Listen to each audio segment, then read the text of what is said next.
조금 이쪽으로 오셔도 됩니다.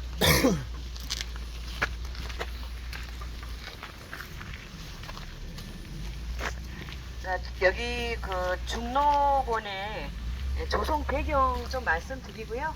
대나무 생태에 대해서 간략하게 말씀드리도록 하겠습니다. 그 대나무 아래에 있는 차나무가 보이실 건데요. 보석 녹차는 다 얼른 떠오르시죠? 똑같은 종이지만 얘네들은 대나무 그늘에서 이슬을 받아먹고 자란다 해서 중록차라고 합니다. 예, 여기가 중록원으로 불리게 된 연유는 대나무하고 차나무하고 그래서 같이 어울려 있는, 그래서 중록원이다. 대나무하고 차나무하고 중록차가 있는 곳, 이렇게 해서 불리게 된 거고요. 여기는 원래 개인이 가지고 있던 대밭이었습니다. 그래서 대나무 밭만 있으면 자식들 대학도 다 보내고 집도 장만하고 이렇게 한다고 해서 살아있는 황금밭이라고 해서 생금밭으로 불렸던 그런 호황 시절이 있었습니다.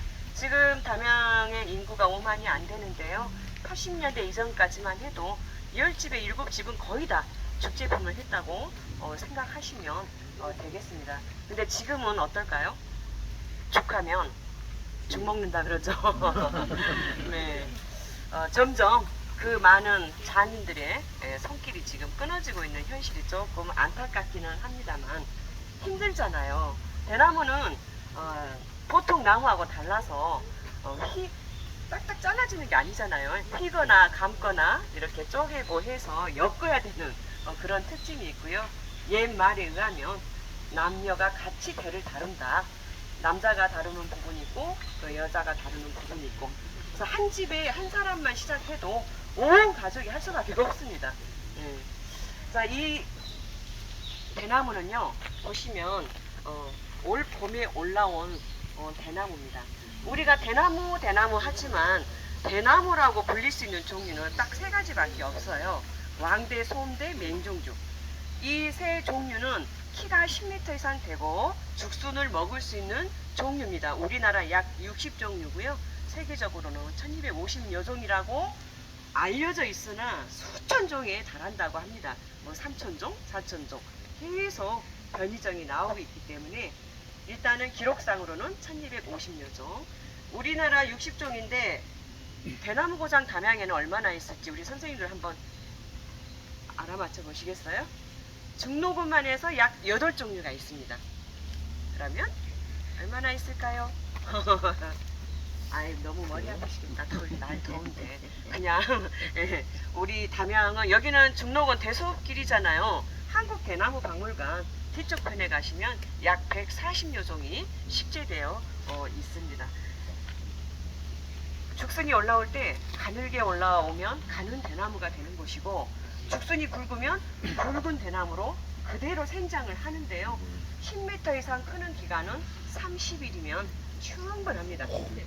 지금 지구가 많이 온난화되어 있잖아요. 생장 속도가 더 빨라졌어요. 그래서 따뜻하고 비가 또 자주 오면 쏙쏙쏙 큽니다.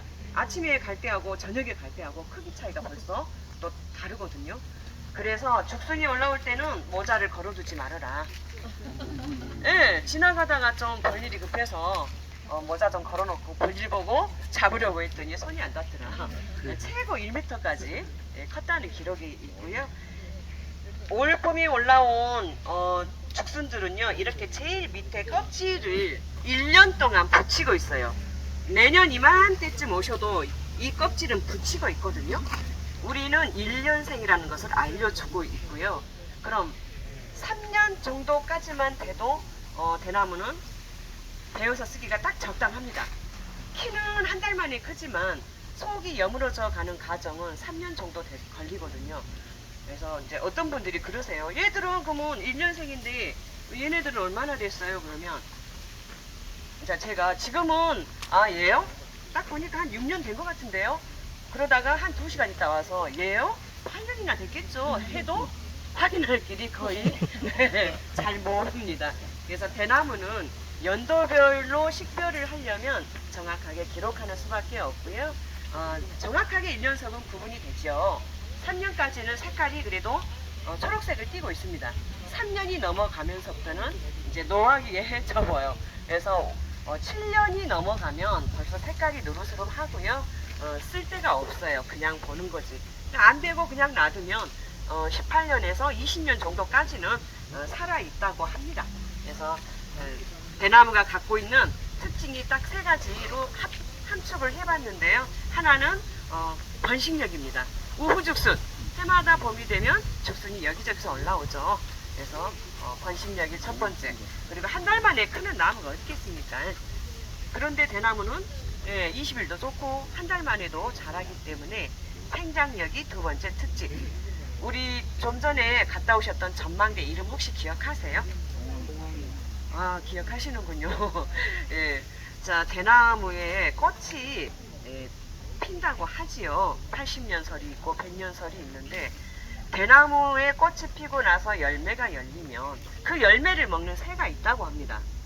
예. 무슨 새일까요? 예, 어떻게 이렇게 잘하세요? 예.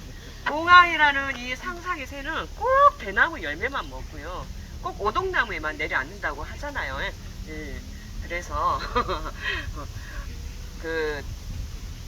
이렇게 숲속에 응거하는 사람들이 대나무를 심고 오동나무를 심은 이유는 봉황이 오기를 기다리는 까닭, 그리고 봉황 같은 훌륭한 성분이 나타나기를 기다렸다는, 우리나라 한국 전통 정원 소세원 아실 겁니다. 거기도 그런 스토리가 또 담겨 있잖아요. 어쨌든 대나무에 꽃이 피고 열매가 열리면요 반드시 대나무는 죽습니다. 대나무의 꽃은 죽을 때 피거든요. 그런데 죽고 나면 그대로 끝일까요? 아닙니다. 이 땅속에 있는 대나무의 뿌리에서 새로운 죽순들이 올라오면서 또 새로운 죽림이 또 형성이 되고요. 히로시마 원자폭탄 속에서 살아남은 식물이 두 가지라 그러는데 대나무하고 쑥. 이 쑥대 밭도 이런 쑥하고 대가 그렇게 질기답니다. 그리고 월남전 고엽제 속에서도 살아남은 식물이 대나무라고 하고요. 그래서 생명력, 번식력, 생장력, 생명력, 이 세 가지가 대나무가 갖고 있는 가장 큰 특징으로 제가 소개를 드립니다. 여기는 정문으로 우리 선생님들 들어오셨고요. 정문은 2.4km 정도밖에 안 됩니다. 제 걸음으로 20분 정도면 한 바퀴 돌고 나오기 때문에 그렇게 길이 길지는 않고요. 후문은 한 6, 7만 평 정도 되거든요. 그래서 같이 합쳐서 한 12, 3만 평 정도 된다고 생각하시면 되고요. 여기는 정문은 대나무 숲길로 조성이 되었다면 후문은 또 담양이 정자문화가 유명하잖아요.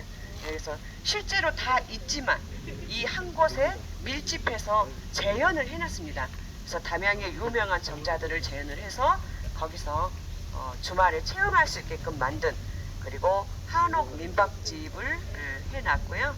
또 1592년 임진왜란 때 호남의 의령장 재봉 고경명 선생을 모신 건 아니죠. 기념관이 이 후문에 있습니다.